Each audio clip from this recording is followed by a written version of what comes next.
रेहान भाई, आप ये बताइए कि school management, wisdom example academy के स्कूल मैनेजमेंट ने आपके ऊपर खंडनी का आरोप लगाया है, उसके लिए आप क्या करेंगे? देखिए, उसका बोलना बहुत आसान है मुंह से, बगैर एविडेंस के कोई बात नहीं करना चाहिए। एक्चुअल में खंडनी तो वो लोग सरेआम कर रहे हैं, खुलेआम कर रहे हैं, डोनेशन ले करके, लोगों से चंदा ले करके, बाहर ममालिक जा कर के चंदा ला रहे, किसके नाम पर? आवाम के नाम पर।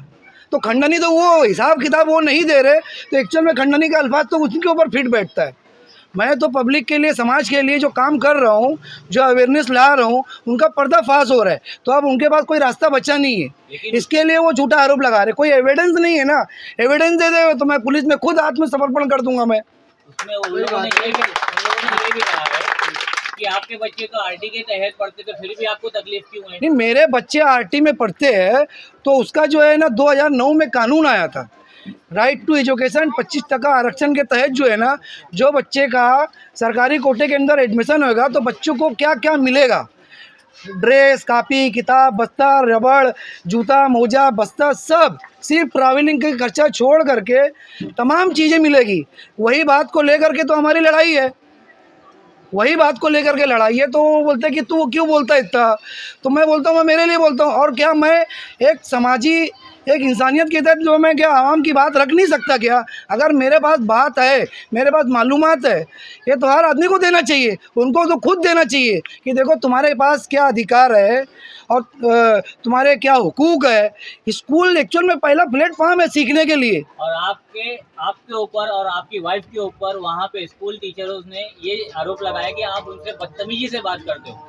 देखिए, कैसा मालूम है, ऐसे मुंह से बोलना ऐसे अलग बात है। मैं तो आज तक कोई टीचर से बात ही नहीं किया हूँ। और रेहान भाई, ये बताइए कि अभी जब लास्ट टाइम आप लोग इसके ऊपर आवाज़ उठाए थे, तो स्कूल में आप लोग गए, फिर वहाँ से डीसीपी साहब के पास गए। वहाँ पर मामला ये हुआ था कि डीसीपी साहब ने कहा कि आप लोग मिल बैठकर 4 दिन के अंदर अंदर इसका हल निकालिए। क्या हुआ उसका? देखिए, कैसा मालूम है, बहुत डीसीपी सर ने हमारे लिए को क्या बहुत ज़्यादा कोऑपरेट किए। और जो लॉ बना हुआ है, गवर्नमेंट ने जो लॉ बनाए एजुकेशन के लिए, उसका एक डिपार्टमेंट है उसके लिए, और उसका पूरा तरीक़ेकार, पूरा सिस्टम दिया हुआ है कि किस ढंग से क्या होना चाहिए। तो हमारी बात जो है ना, वही बात की है कि लॉ के हिसाब से जो भी होएगा। और हम जो है ना यहाँ पे अपनी बात रखने के लिए जो बैठे हैं, आप लोग को बुलवाए हैं, तो वहाँ पे किस ढंग से जो है ना गलत काम हो रहा है। ऐसे ऑफिशियली जो है ना, कल 1-2 दिन का काम नहीं है, 1.5 दिन का, 1.5 से 2 महीने का काम है।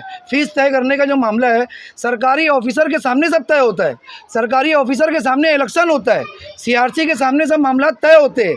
क्या स्कूल में पैसा आया, टीचर की पगार कितनी है, जो साफ़ सफाई वाली है, वॉचमैन है, जो क्लर्क है, जो सुपरवाइज़र, उनकी पगार कितनी, वो सब मालूम एकदम साफ़ होना चाहिए। आईने के साथ कोई चीज़ छुपी नहीं रहना चाहिए। और कोई भी चीज़ जो है ना, देखिए ये 2019 में ना हमने विजडम स्कूल के खिलाफ़ एक आंदोलन किया था कमिश्नर के उसमें, ये हमारे पास उसका है कि ये 2019 से लड़ाई है।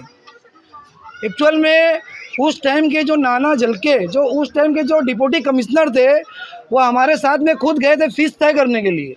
और उन्होंने कहा कि आप लोग की जो फ़ीस बढ़ाए हो, आप 40% पैसा भर दो, और उसके बाद जो भी कम रहेगा तो आपको वापस देना रहेगा, अगर ज़्यादा रहेगा तो ये वो आपको पेरेंट्स देंगे। गवर्नमेंट के नियम के हिसाब से ही फ़ीस लेना है। कैसा है कि जो पैसा ऑडिट में नहीं आता तो उसको काला पैसा बोला जाता है। जो 40% भरने के लिए बोला गया था, आप लोगों ने भरा उसको? तो हम लोग एग्री थे ना। तो उस टाइम जो है ना, वो मीटिंग जो है ना, कासिम सेठ जो स्कूल के जो चेयरमैन है, उन्होंने भंग कर दिए। वो उनको जो नाना झलके जो डिप्टी कमिश्नर थे, उनको बोला कि आप बंद करने की नोटिस दे दो और हमको नहीं करना है। अच्छा, हाँ, अभी डीसीपी साहब के पास जो बात हुई, उसका आपने क्लियर जवाब नहीं दिया। उसका क्या हुआ? वो बैठे, बात किए या नहीं? ऑफिशियली देखिए, वही तो मैं बता रहा हूँ आपको, उसका एक तरीक़ेकार है। उसकी जनरल मीटिंग होएगी, सबके सामने होएगी, जो भी बात होएगी ना, वो मेरे 3-4 पेरेंट बैठने से कुछ नहीं होएगा। वो 100% पेरेंट के सामने जनरल मीटिंग के अंदर वो बात होएगी ना। तो यही चीज़ आप स्कूल वालों के साथ क्यों नहीं कर रहे बैठ कर? तो मैं एक्चुअल में वो फेस नहीं करते ना, वो लोग अकेले अकेले सबको बुला रहे हैं। डीसीपी साहब के पास उन्होंने एग्री किया कि हाँ भाई हम बैठेंगे हाँ। और बात करेंगे, और अभी आप बोल रहे हो फेस नहीं कर रहे, तो ये मामला समझ में नहीं तो आ उसको रहा है। ऑफिशियली जो है ना नोटिस निकालना है। वही तो मैं आपको बताना चाह रहा हूँ कि ऑफिशियली जो है ना, उनको मतलब पूरा तरीक़ेकार दिया हुआ है, वो तरीक़ेकार के हिसाब से ही उनको बात करना है ना।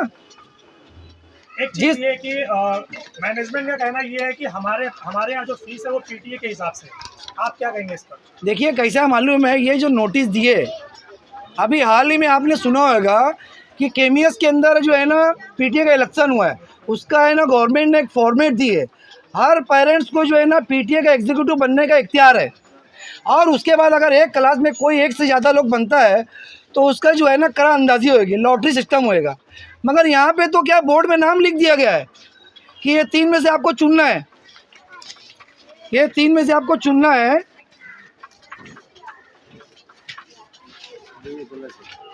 जो कि ये गलत है। जैसे एरिया का नगर सेवक जो है ना चुनने का इख्तियार जो है ना मोहल्ले की जनता को है, कमिश्नर को नहीं है। तो उसी तरह से मोहल्ले में स्कूल के अंदर जो एग्जीक्यूटिव मेंबर बनेगा ना उसको चुनने का भी इख्तियार जो है पेरेंट्स के पास है, ना कि स्कूल के पास है। और वो लोग जो है ना सेलेक्टेड आदमी अपने जो उनके लोग हैं उनको चुन लेते हैं, अपने रिश्तेदार है बाप को। वही तो हमारा विरोध है। मैं स्कूल में मीटिंग के अंदर ये बात बोल चुका हूँ कि देखो मैडम, जो भी आप कर रहे हो गलत कर रहे हो, और आपको लॉ के हिसाब से ही फीस लेना है, लॉ के हिसाब से एग्जीक्यूटिव मेंबर चुनना है। आप अपने पसंद का एग्जीक्यूटिव मेंबर नहीं चुन सकते, यही विवाद है। एक्चुअल में ये लोग सब गलत कर रहे हैं। लेकिन बताया यह जा रहा है कि ये चीज़ सब लॉकडाउन के बाद में शुरू हुई, क्या लॉकडाउन से पहले आपने ये लड़ाई लड़ी है? ये हमारे पास सब रिकॉर्ड है, ये एविडेंस है। मैं तुमको बताया ना कि हमने जो है ना ऑफिशियली एजुकेशन ऑफिसर के पास, कमिश्नर के पास, ये हमारा 9 दिसंबर 2019 में हमको धरना आंदोलन दिए थे। मैं आपको एविडेंस दे देता हूँ कि हमने धरना दिया था कि नहीं। एजुकेशन ऑफिस की जो लड़ाई है, हाँ, ये लॉकडाउन से पहले से चल रही है। हाँ, 2019 9 दिसंबर से पहले से है। और पहली अर्जी जो है ना हमने ये राइटिंग में, ये हैंड राइटिंग में हमने दिया था हेड मिस को। उस टाइम में जो उन्होंने बोला कि हमारे इख्तियार में नहीं है, वो मैनेजमेंट तय करेगी। उसके बाद जो है ना हमने जो है ना स्थानिक जो प्रशासन अधिकारी है उनसे संपर्क किया, तो उन्होंने बताया कि फ़ीस तय करने का इख्तियार जो है ना गवर्नमेंट ने बता दी है। उन्होंने कमूद बंसल का जो है ना जीआर उन्होंने खुद दिया था मेरे को कि देखो ये कौन सी फ़ीस जो है ना पेरेंट्स को भरना है, कौन सा खर्चा जो है मैनेजमेंट को उठाना है। लेकिन ये बताया ये जा रहा है जो सेक्शन 2 में जो चैप्टर है, हाँ, उसको आप लोग गलत तरीके से पेरेंट्स को बता के वो आप बहका रहे हो, उनको वहाँ पे मिसगाइड कर रहे हो। देखिए बहुत अच्छा सवाल किए कि जो लोग को भी ऐसा लगता है या बदगुमानी है, एक सेंटेंस पढ़ करके जो लोगों के अंदर भ्रम पैदा किया गलत कि ये प्रपोज करने का जो अल्फाज है, ठीक है, मैनेजमेंट का इख्तियार है, मान लो कि 10,000 रुपये उन्होंने बोल दिए, मगर वही प्रपोज जो है ना वो एग्जीक्यूटिव कमेटी के पास आएगा, वही एग्जीक्यूटिव कमेटी तय करेगी ना। तो उनको बताना है ना नो प्रॉफिट नो लॉस के हिसाब से कि कितनी पगार किसको दी जा रही है, वही सब तो बताना है ना। तो सारा इख्तियार तो कमेटी के पास ही है, यही चीज़ तो है। उसके नीचे का जो सेंटेंस है आप पढ़ेंगे ना, देखिए वो स्कूल एक्चुअल में ना इनको बहुत ज़्यादा अगर पूछना था या कंफर्म करना चाहिए तो उनको खुद नहीं पूछना चाहिए था, क्योंकि वो फिरोज़ भाई एक जो है ना पर्सनल जो है अच्छे आदमी है, जनता के लिए कहीं ना कहीं काम करते हैं, रोड के लिए आवाज़ उठाते हैं, पानी के लिए आवाज़ उठाते, जनता के लिए काम करते हैं। तो एजुकेशन भी जो हमारा मौलिक अधिकार है तो वो भी जनता के काम कर रहे थे, मगर वहाँ पे उन्होंने एक पक्ष में जो है ना पूरा स्टेटमेंट दे डाला। एक पक्ष में उनको एक्चुअल में चाहिए जाना था खाड़े मैडम के पास, एजुकेशन ऑफिसर से ऑफिशियली बयान लेते कि जो पीटीए का जो है ये जो भ्रम फैलाया जा रहा है ईस्ट और वेस्ट में, ये कहाँ तक सच्चाई है।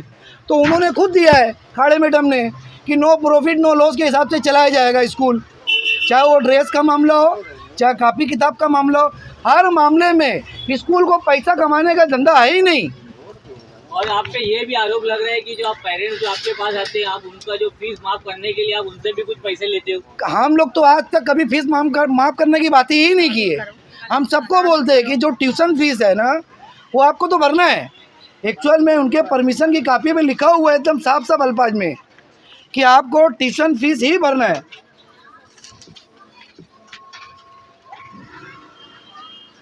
इसमें एकदम साफ साफ लिखा हुआ है। ये विजडम स्कूल की परमिशन की कापी है। परमिशन को मराठी में परवानगी बोला जाता है। परवानगी एक्चुअल में 24 आरटी शर्ती है। 24 आरटी शर्ती जब उसको पूरा करेंगे तो ही उनको मान्यता मिलेगी।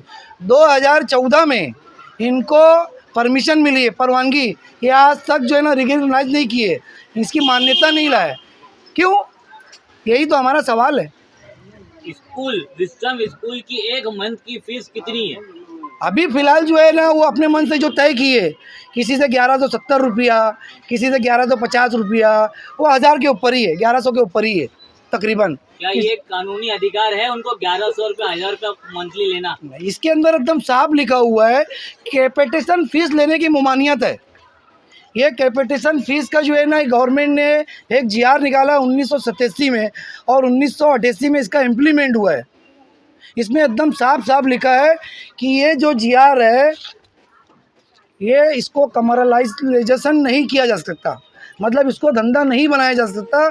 तालीम का जो स्टेटस है, जो मियार है, इससे गिर जाएगा। तो ये लोग मियार खुद गिरा रहे और लोगों से सहानुभूति लेते हैं, हमदर्दी लेते हैं कि हम एजुकेशन का काम कर रहे हैं। अरे आम जनता के लिए ना, तो आम जनता तो खुद वो जो है परेशान है। एक बात बताइए रेहान भाई, इस मसले को सॉल्व करने के लिए ये बोला गया था कि मैनेजमेंट और पेरेंट्स और टीचर्स जो भी है वो बैठकर इस मसले का हल निकालेंगे, लेकिन देखा ही जा रहा है कि विजडम एकेडमी स्कूल वो अलग से कॉन्फ्रेंस ले रहे हैं और आप लोग अलग से कॉन्फ्रेंस ले रहे हैं, लेकिन कोई साथ में नहीं बैठ रहा है, ऐसा क्यों? अब वो हम लोग कैसे बताए कि वही तो मैं बता रहा हूँ कि गवर्नमेंट ने जो है ना 2011 में है ना और 9 में एकदम जो है ना एकदम तरीका एकदम साफ सुथरा दिया हुआ है कि किसी को कोई बदगुमानी रहेगी ना, कोई पेरेंट्स को ना टीचर को। टीचर के फ़ायदेमंद के लिए बना है वो पेरेंट टीचर एसोसिएशन। जो टीचरों को इस्तेसाल होता है, मतलब आज 5000 6000 रुपये पगार दे करके, वो भी हमारी समाज की बहनें हैं ना, उनका भी तो इस्तेसाल हो रहे हैं ना कम पैसा दे करके। यही तो हमारा पेरेंट टीचर एसोसिएशन जो है ना, इसके लिए पेरेंट्स के लिए और टीचर के लिए दोनों के फ़ायदेमंद के लिए। पहली और आखिरी सवाल ये है, क्या इस जो पीटीए में मैनेजमेंट मुदाखलत कर सकता है? क्या मैनेजमेंट इंटरफेयर कर सकता है? जरा भी मैनेजमेंट स्टेटमेंट दे सकता है? क्या इख्तियार नहीं है उनको, जरा भी इख्तियार नहीं है। देखिए पूरा स्कूल का पूरा कारोबार, पूरा सिस्टम जो है ना, एक ऑफिशियली एक गजेटेड ऑफिसर रहता है, हेड मास्टर, और उसका अप्रूवल जो है ना शिक्षण मंडल देता है। जिस दिन वो अपॉइंट होएगी उसको 15 दिन के अंदर उसका अप्रूवल चाहिए। और उसका स्टेटस मैं आपको बता दूं कि ऐसा रहता है कि एक ज़िला जो अधिकारी रहती है ना, ये 2 उंगली, एक जिला अधिकारी और एक जो है हेड मास्टर, ये 2 उंगली मतलब एक दूसरे के संपर्क में, और कानून का वायलेशन नहीं होना चाहिए। मतलब पूरा स्कूल हेड मास्टर चलाएगा, स्कूल मैनेजमेंट का उसमें पूरा की पूरा नहीं है। देखिए वो एक ट्रस्ट के माध्यम से चलता है। जब ये ट्रस्ट का मतलब क्या है? भरोसा जीतना। तो ये तो भरोसा खो रहे हैं। इनको साथ देखो, कोई भी जब मेन चीज़ होता है हिसाब किताब, पैसे से सब कुछ मामला है। जब वो पैसे का मामला जो है ना, जब वो बरोबर नहीं देंगे तो मतलब कहीं ना कहीं गलत है वो। मतलब भिंडी शहर में एक ये चीज़ हो गया कि आपके पास 15-20 लाख रुपए का एक स्कूल खोल के आप पूरा लाइफ टाइम इनकमिंग फ्री पैसा कमा सकते हैं। धंधा नहीं है वो, एजुकेशन धंधा नहीं है। अगर वो कर रहे तो वो गुनाह कर रहे हो। अगर वो ऐसा कर रहे हैं तो वो जनता की आंख में और समाज को खराब कर रहे हैं और समाज को बुज़दिल बनाने का काम कर रहे हैं। आप कब तक ये लड़ाई लड़ोगे? जब तक हमको कामयाबी नहीं मिलेगी। देखिए मैं आपको बता दूं एक छोटी सी मिसाल, अभी हाल ही में जो है ना किसान बिल आया गया था। किसान के लिए राकेश टिकैत जी ने 13 महीना जो है संघर्ष किया और वो बिल कैंसिल हुई। और हम क्या बोलते हैं कि हमको बिल कैंसिल नहीं करना है या कुछ अलग से कुछ अमेंडमेंट नहीं करना है, जो है वो 100% इम्प्लीमेंट करना है। वही तो हम लोग की लड़ाई है। हम तो कुछ बदलाव की बात भी नहीं कर रहे हैं। जिस तरीके से देश को आज़ादी करने के लिए ना पूरा देश नहीं लड़ रहा था, कुछ मुट्ठी भर ही लोग लड़ रहे थे, मगर आज़ादी पूरे हिंदुस्तान को मिलेगी नहीं। रेहान भाई ऐसा क्यों नहीं कर लेते आप लोग कि आप अलग बयान देने की बजाय वो अलग बयान देने की बजाय एक ही प्लेटफॉर्म पर आ जाइए और एक साथ बैठकर डिबेट करके मामला खत्म क्यों नहीं करते? तो किससे कर रहे हो? सरकारी अधिकारी के सामने बैठ के सब मामला तय होगा ना। जो भी मामला होगा वो लोग बैठने ही नहीं चाहते। जो भी बात होगी ऑफिशियली ना, मैं आप लोग से मौतबाना गुजारिश करता हूँ कि आप लोग शिक्षण अधिकारी से जो भी बात है या मेरे पास जो भी एविडेंस है, देखिए उसको लेकर के बात करिए कि स्कूल वाले ऐसा कर रहे हैं, ऐसा कर सकते हैं क्या? आपको दूध का दूध पानी हो जाएगा ना। स्कूल धंधा नहीं है, सबको मालूम है, मगर लड़ाई भी कोई लड़ना नहीं चाहता है ना। देखिए जनता के लिए, देखो हम एक नगर सेवक के लिए, एक आमदार के लिए अपना वक्त देते हैं, जिसमें हमको जीत मिलने वाली है ना, वो लड़ाई हम नहीं लड़ पाते। एक्चुअल में इससे जनता से मेरी गुजारिश है कि हम अपने लिए लड़े, ना कि नगर सेवक के लिए, ना आमदार के लिए। अपनी लड़ाई खुद लड़े। अभी यहाँ पे विजडम एकेडमी में बच्चे पढ़ने वाले कितने पेरेंट्स हैं यहाँ पे? सारे पेरेंट्स हैं, सारे पेरेंट्स हैं। सारे पेरेंट्स हैं। सारे पेरेंट्स हैं। 1 मिनट चालू रखो।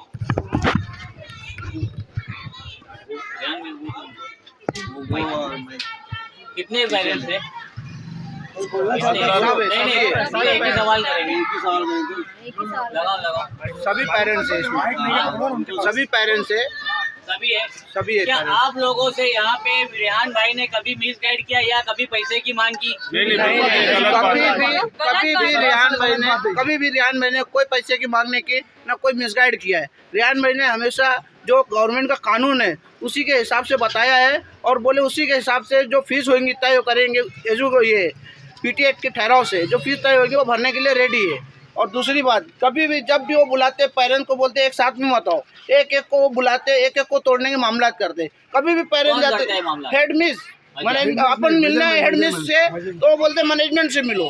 हमको ताल्लुक खाली हेड मिस से मिलना रहता है और जो मामला रहेगा वो हेड मिस तय करेगी, हेड मिस ही मामला करेंगे। वो उसमें हमेशा मैनेजमेंट अमल दखल करता है। आप लोग टीचर से बदतमीजी से बात किए? नहीं, कभी भी कोई भी टीचर से बदतमीजी से बात नहीं करते हम लोग। सीधा हमेशा मिस या मैडम बोल के बात करते हैं। आप लोग फीस भरेंगे या नहीं भरेंगे? फीस भरेंगे, हम फीस भरने के लिए हम रेडी है। कभी भी हमने ये बात नहीं बोले कि हम फीस नहीं भरेंगे, फीस हमेशा रेडी हम लोग भरने। अगर जो पीटीए के तहत अगर फीस नहीं होती है, अगर उससे जो स्कूल के जो मतलब वहाँ पे जो स्कूल एक्सपेंसेस ज़्यादा होने के लिए अगर आपके बच्चों को फैसिलिटी, अगर वहाँ पे फैसिलिटी मिल रही है, अगर आपके बच्चे की 250 फीस अगर वो 300 बोले तो आप उसमें एग्री होंगे या नहीं होंगे? 250 से 300 है तो उसमें एग्री है, मगर उसमें जो पीटीए और अपना एजुकेटिव मेंबर जो फीस तय करेंगे उसके हम लोग एग्री है हमेशा।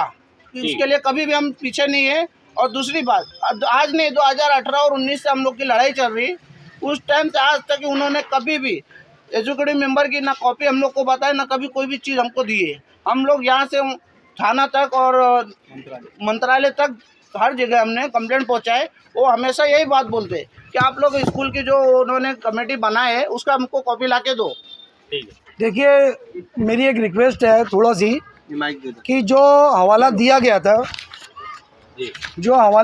था, कि मैनेजमेंट को जो है फीस तय करने का इख्तियार है। एक्चुअल में मैं एक आरटीआई लगाया था, वो आरटीआई में मैं उस जीआर का जो कमूद बंसल का जो जीआर है 10 मई 2010 का, तो मैं मांगा था आरटीआई कि ये अमल बजौनी है कि नहीं है, और नहीं है तो कौन सा जीआर अमल बजौनी है जो इम्प्लीमेंट है, लागू है उनके पास। तो ये जीआर का मेरे नाम के साथ में आरटीआई का जवाब आया था और उसमें एकदम साफ साफ लिखा हुआ है। और पहले के जीआर में और ये जीआर में बहुत इतना डिफरेंस है। और एग्जीक्यूटिव कमेटी की पीटीए के इसके अंदर इतनी अहमियत बताई गई है कि जो स्कूल के अंदर पीटीए का इम्प्लीमेंट नहीं होगा तो वो स्कूल की मान्यता रद्द हो जाएगी। अब तो आप कहाँ समझ सकते हो कि जो लोग बोल रहे हैं एक्चुअल में भरम वो लोग फैला रहे हैं कि पीटीए का कोई रोल नहीं है। अगर पीटीए की क्या अहमियत है कि मान्यता रद्द हो सकती है, तो कितनी अहमियत है तो आप समझ सकते हो। एक्सप्रेस न्यूज हिंदी पर वीडियो देखने के लिए करें लाइक, शेयर और सब्सक्राइब। बेल आइकन दबाना ना भूलें।